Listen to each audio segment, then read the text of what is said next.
Walk with me. So I was coaching a small group of entrepreneurs the other day. And after the main lesson, I opened it up for a little Q&A. I always find that's a great way to add value, get people to ask questions that best serve them on what they're really going through at that present moment. And one of the girls asked a question. It's the same question I get asked over and over and over again. And that's been true for the last, over 20 years. I've been working and coaching entrepreneurs in the space. And the question is, Blake, I just need help with my time management. I just can't find the time with everything on my plate right now. Work, kids, family. And I know that's something that a lot of people struggle, especially a lot of aspiring entrepreneurs. And how many of you out there right now have something in addition to maybe your main work? You got a little side hustle going. I know right now is such a great time of the gig economy, entrepreneurship on the rise. And you should. And this group of individuals I know pretty well, and I know that their desire is for their quote unquote side hustle. Morning. To eventually become their main thing. How many of you have a side thing that you would just love one day to be your main thing? And I know as entrepreneurs, we fight with that time question. And I used to take that question at face value and dive right into time management tools and tips. You got to have a calendar, live by your calendar. You got to make sure you prioritize, do first things first. You got to make sure everything's in your calendar, not just your work stuff or your business stuff, but your family stuff and your personal stuff and your hobby stuff. If it doesn't get scheduled, it doesn't get done. Here's how you chunk time, right? Block some other things. Make sure you put things that are more creative together, things that are more logical together. All the things. And don't get me wrong, I've learned a lot of time management over the years, and I'd say I'm probably pretty good at it. And I used to dive into all the tools, and over the time, I've realized that all of that stuff made very little impact on very few people. And it might be funny for me to say, and it's not because the advice was bad. The advice is right on, it's spot on. It would make a dramatic impact on time. But that's not the reason. The reason, and I've learned this asking more questions and really digging deeper, is when I started to teach these tools, people sure could block the calendar. People sure could prioritize. People sure could lay in what their intention is, what they want to do. But then when you have conversations of why it still wasn't happening, it's like, Blake, by the time I'm done with this and I want to get to that, I'm just so tired. Or, I'm just exhausted. Or, I want to, I know it's good for me, deep down, I have the desire, but I just don't feel like it. How do I motivate myself? Sound familiar? Let me know if you've ever been in a place where there's something very clear that you want to do. It's good for you. There's an actual intention or desire. And when you get to the nooks and crannies in your calendar to put in that direction, you just don't have it in you to do what it is you want to do. Don't lie. Who's been there? Recently. And here's the big shift. It's because the issue is not one of time management. The issue is one of energy management. Now stay with me here, because I believe that now more than ever, energy management is even more important than time management. And if we're looking to manage our time, but we're not putting the same intention into managing our energy, you're gonna end up in the same place like the examples I'm giving, looking for the wrong answers. When the questions you really should be asking yourself is, how do I manage my energy so that when I have the time and I make the time, I have the energy in that time to do the things I know I want to do. And that's the conversation I want to have with you all today, is how do we make that shift into energy management? I'm going to give you some really simple tools, a framework, 5 steps, and a challenge, if you're all with me. They can make a dramatic impact on your energy immediately. Who's by my side today? You know I'm going to ask. Don't be shy. Say hello below. Drop a comment. Tell me where you're from. Participate, collaborate. If you're new to the crew, welcome. We walk together, usually around the same day, same time, live. So many inspired conversations. We're well over 100. Catch them on the podcast, Alive by Design. And I just want some real collaboration from you all today, just like we're side by side, a global tribe on this topic, because I think it's one everyone needs, and one that I'm willing to bet you've never been taught, or maybe even ever thought of.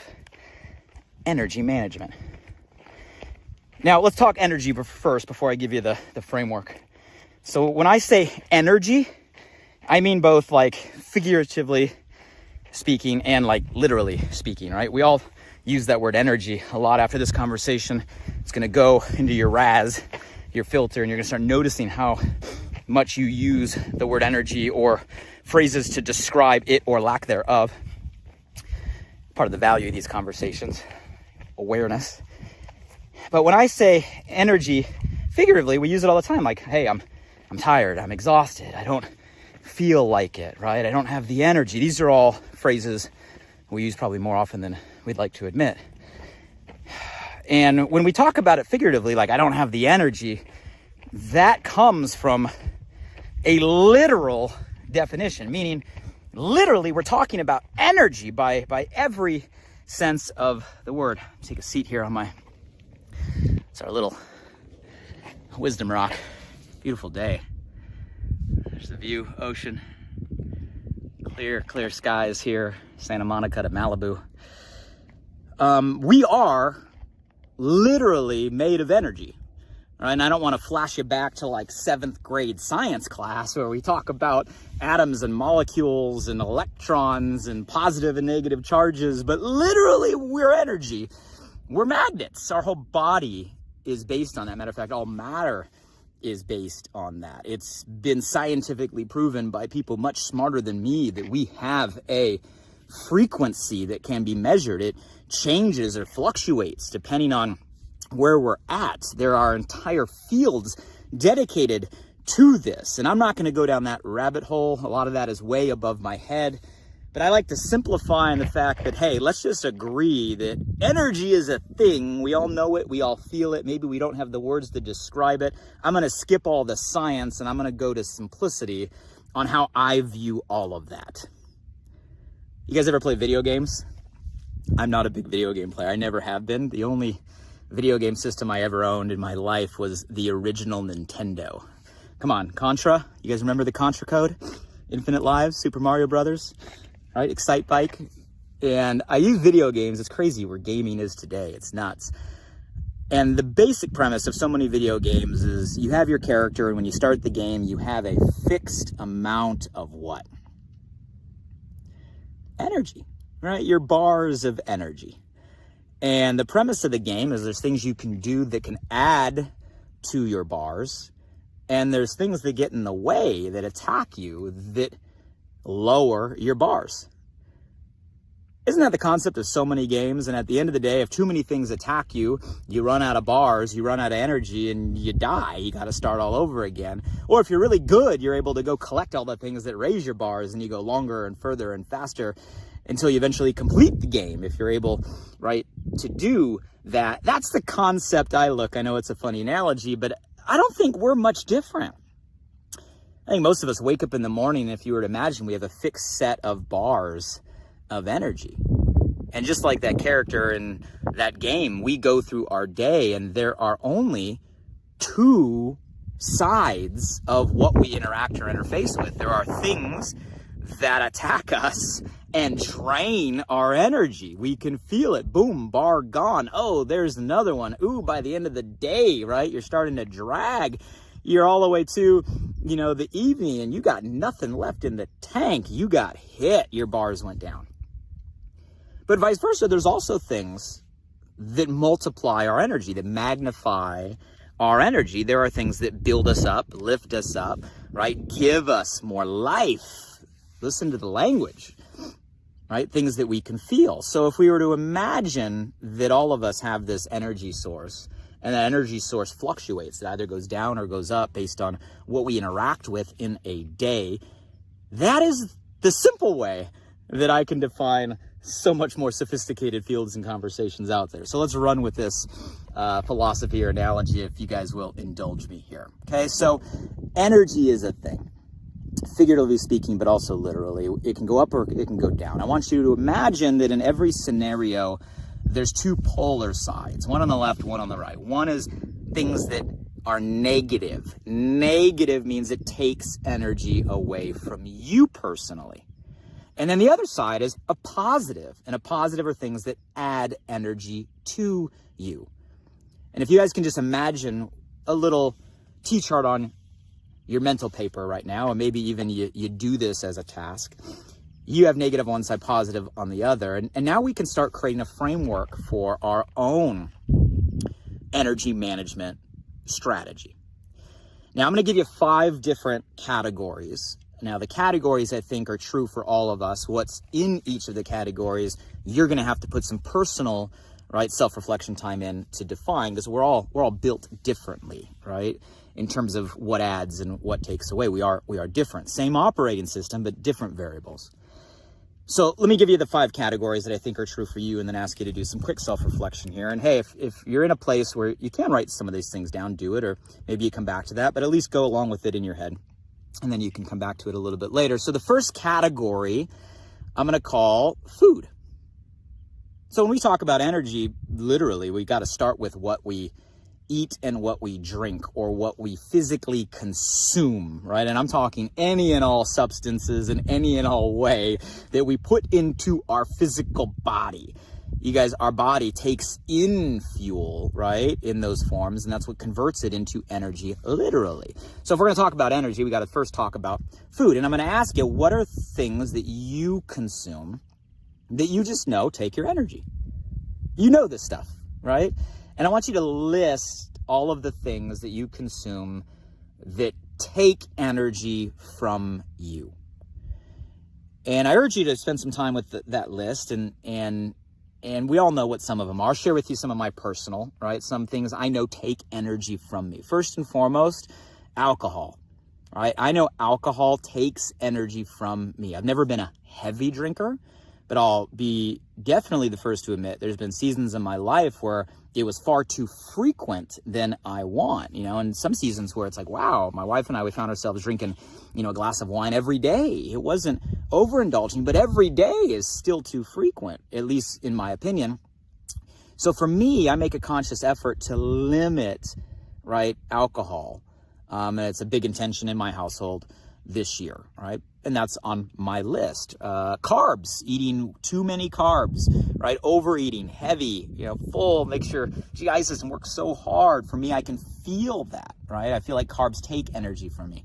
Too much sugar, and I love sweets. I don't know if any of you guys are out there. Like, I love it, but I know that it gives me spikes and then gives me crashes. Feels good for a minute and then not for the rest. And I know that stuff is negative energy, right, for me. What's on your list of negative substances, negative food, negative drink And I want you to put that all on one side, right? And then the other side would be the opposite of the question. So what are things that add energy? And you guys know what this is, right? Things that you can eat, you can drink, you can consume that add energy to you. I can tell you, for me, starting with just the most basic, water, right? When I drink enough water, intentionally hydrate, I can feel an energetic difference. On drinks, right? Those of you guys that follow me, you know, like I found exogenous ketones a little over 2 years ago. And for me, it's like the single greatest, simplest energy source. And it is literally an energy source. It is fuel that you drink. And I feel that straight to my brain, straight to my mind. And ever since I found them, I drink them consistently every single day, right? Because I enjoy it and I believe the impact it can make on me. Obviously, why I'm aligned with the community, I'm aligned, call me biased on that, right? But for me, that's a big one. Supplements. Right? When I'm focused on building my energy, there's supplements that I'm taking. I'm making sure I'm getting all of my nutrition, my vitamins, my minerals, right? The supplements I want into my body. And obviously doing my best to eat, right? Clean, raw, right? Fruits, vegetables, and the list goes on. So it starts with that first category of just food. What are the things that you know take energy, negative? What are the things that you know add energy, positive? And I want you to list them and then just distill it down to like, what are the top three? What are the top three things you know right now that you are consuming that are negative? And what are three things that you know for you are positive in a food category? Second category, I think, applies to everybody when we're talking energy, and there's a lot of conversation about this lately, has to do with people. Can people add or take away energy?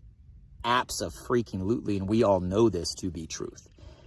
All right, there are people in our lives that drain us, and that can be a full spectrum, right? There's so much talk these days about like toxic relationships and toxic environment and toxic people around you. And we've all had people in our life that would fall into that definition of toxic. They would be at the top of your negative list, but I wouldn't go so far to say it's only toxic. There are also people in our life, maybe people that we know and that we love and that we're close to, that are just stuck in a negative frame. And because they're stuck in a negative frame, it just drains us. It takes away from us. Just negative energy breeds negative energy. Misery loves what? Right? You get the gist, right? So there's people there that drain us. There's also people maybe that we care so much about. We give, we want to do, right? We find ourselves giving so much for those people and it's not moving the needle or making a difference. But in our giving, we are draining. You can see all this would fall under a category of they are taking bars away from you. What would that list be?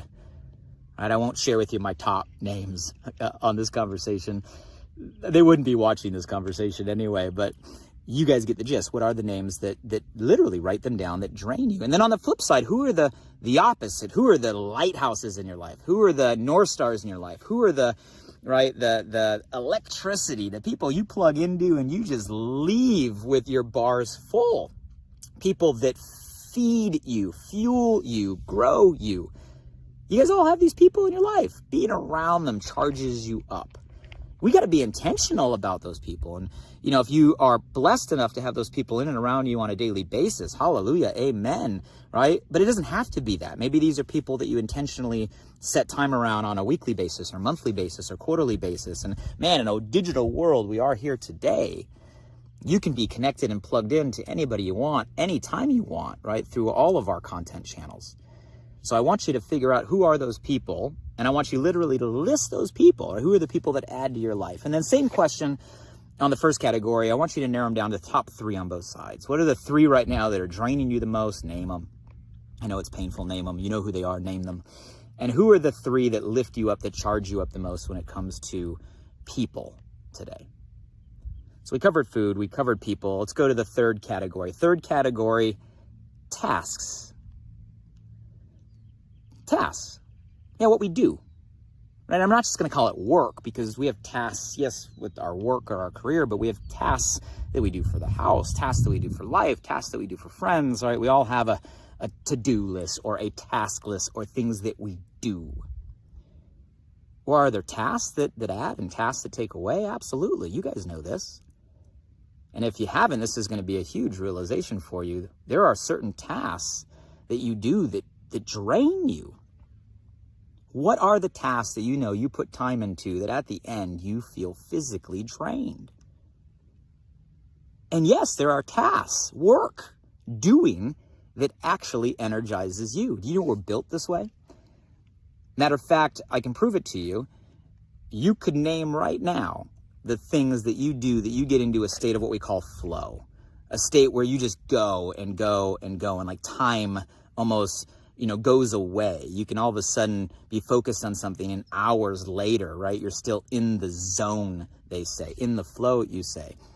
And you guys, those tasks feel that way because they're tapping into kind of a natural gift zone, a natural talent zone, a natural strength zone. Call it what you were designed to do. When you're doing work or tasks in your natural gift or talent zone, you are actually going to get recharged while you're doing the work. How cool is that? It's like a generator. It's like life's generator, right? A generator is on, it's taking electricity and generating electricity at the exact same time. When you're working in that state, you are literally doing work, which takes energy, but that give actually amplifies, multiplies, magnifies like a generator, builds your energy. Side note, one of the worst things, pains me to see, is people that get stuck in a work lane or a job lane where they spend their life doing things they're not meant to do, and never starting to understand, man, no matter how hard I try, no matter what I do, I just feel drained, because it's not about the effort. It's not about the commitment. It's not about the time. It's not about the discipline. It's not about the hustle, all the stuff we've been lied to about. It's not about doing more. Because no matter what or how much, if you're in the wrong lane, you're just going to further drain. It's about applying all of those principles to things that you're meant to do, things that are in your gift zone, your strength zone. Got to spend time on that list. What are the tasks that drain you? And you guys, don't get me wrong, you're not going to be able to eliminate all of them, right? There's some things you might have to do. We all do things that we don't want to do or like to do, right? And because we're in a certain situation where maybe you have to do them because of a relationship or a family commitment or a work commitment, right? But you got to be aware and start to eliminate. You got to be intentional and conscious to start to put your life into the things, the doing that you're really designed to do. And that charges you up. Food, people, tasks. Let's go 2 more. Emotions. Ooh, now we're getting into a little emotional intelligence, EIQ conversation. There are emotions that take, and there are emotions that give. There are emotions that drain, and there are emotions that multiply. There are emotions that take the bars. There are emotions that add the bars. And you got to ask yourself, what are the emotions that you know drain you? Right? I know that if I spend time in any sort of fear place, and I think fear is the root, but we mask that word with other things like anxiety about the past, right, or future, or stress about the past or the future, or an overwhelmedness about the past or the future. All of that is based on a fear. And I know if I put feeling into that, it drains me. I bet it drains you, right? But there's other feelings or emotions, right, that are draining. Jealousy, draining, right? Envy, draining. I read a cool quote the other day that went something like, confidence is not walking into a room and knowing you're better than everybody else. It's walking into a room and not having to compare yourself to everyone else at all. How's that, right? Comparison, draining. Scarcity, draining. I want you guys to list the emotions that you know drain you. Again, this is about an awareness conversation. You got to list them, and I want you to then identify the top 3 that drain you the most so you know what they are. And then on the flip side, what's the things that amplify? What's the things that build us up? The fun emotions, right? Gratitude recharges. It recharges. You can't be, grateful or appreciative genuinely and not amplify your energy. Joy, happiness, charges, right? It charges, right? Adventure, excitement, it charges. And each of us get charged in different amounts in different ways, but all of us have both the polar opposites. So I want you guys to list the emotions that drain you and list the emotions that make you feel alive. And last one, so I said to give you a 5-step framework. Last one, thoughts. Some of you guys are like, thoughts? We got to get down to thoughts?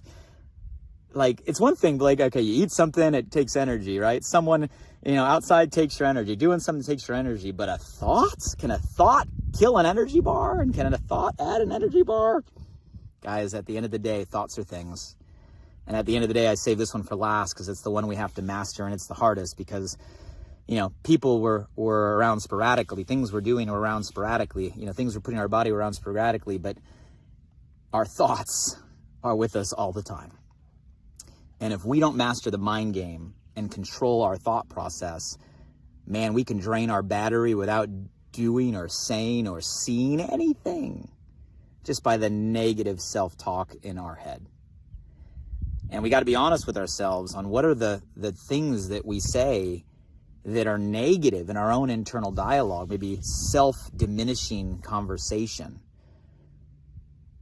right? Negative conversation, fear-based conversation, the thoughts in our head. You talk to yourself all day long.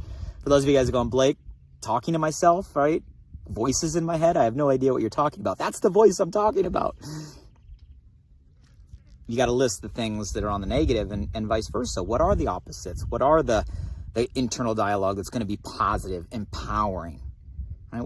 What if you just woke up every day and you said, I love my family. I love my friends. I love what I get to do for a living. I love the gifts that I've been given. I love the things that I have. I love my life. Man, wouldn't that be maybe a better conversation than some of the things that many of us wake up to every single day? And again, guys, it's about an exercise of just listing the things that are true for you and personal for you. I'm giving you examples that might strike a chord or might get you to think, but at the end of the day, you got to take these 5 categories because they're true for all of us. Food, people, tasks, emotions, thoughts. Negative, positive. List as many as you can. Distill it down to the top 3. Let's simplify on both sides. And I challenge all of you guys to do this. We're talking about energy management. I challenge you to do this. And here's my challenge. I said I would end with a challenge for all of you. For those of you that do this, that actually write down the T-chart, positive, negative, 5 categories, 3 and 3. I challenge you to read that every morning and read that every night. And just score yourself at the end of the day on a scale of 1 to 10, right? There's no right or wrong way to do this. Just give yourself a score, 1 to 10, on how you did that day, on staying on the positive side and minimizing the negative side. And do that for 21 days, right? 21 days is what they say kind of creates a habit, but 21 days I know is long enough to reset a filter. And I promise you, if you do that for 21 days, read it in the morning, read it at night, and just review, what's going to happen is you're going to start to reprogram your filter. And you're going to start to become more conscious and more aware, more woke. Is that what the kids say these days?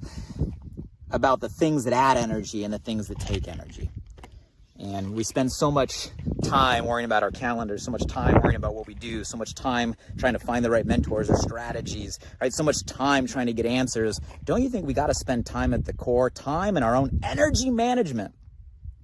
Because we can be in the right place and have the right strategy and have the right opportunity, have the right everything. But if we don't have the right energy, we're not going to be able to accomplish our potential and pursue everything we're meant to do. It's not about just time management anymore. Now more than ever, it's about energy management. And people in this planet need a reset. And that's why I wanted to bring this topic to you guys today. You guys tell me, was that valuable? Does that resonate? Right? How many of you guys are willing to amplify our bars every single day and apply that energy management framework? Hey, I know there's someone that you know right now that's going through something and needs more energy bars in their life, hey, share this conversation as a gift. Tag them below. Feel free to direct somebody to the podcast. And I appreciate all of you for our time and walks together. A little longer conversation today, but I think it was needed, right, more than ever. And I look forward to hearing feedback from all of you. Let me know how your energy management strategy applies, and more so, who you become and what you're able to do with the energy you're about to infuse into your life. One more view from the top. Beautiful day. Sun is out. And here's to raising energy so we can continue to be who we're meant to be, do what we're meant to do, and live the life we're meant to live so we can make the impact we're all meant to make. Have a great day, everybody.